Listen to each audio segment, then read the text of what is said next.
These secret garden centerpieces are so easy to make, and I want to show you how I did it. I used encyclopedias. I took the cover off, and then you kind of split the book in half with the binding still intact.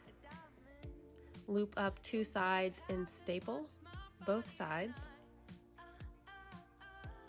And then I did groups of 3. So I did 3 loops and then I stapled. And I only stapled on one side. From here on out, I did the top side.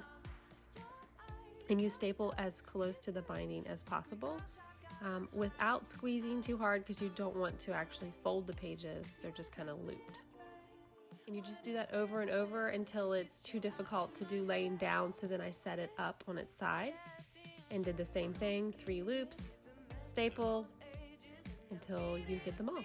And then my sweet niece was tying on some details, and then my designer friend Samantha added some moss, and here's how it turned out.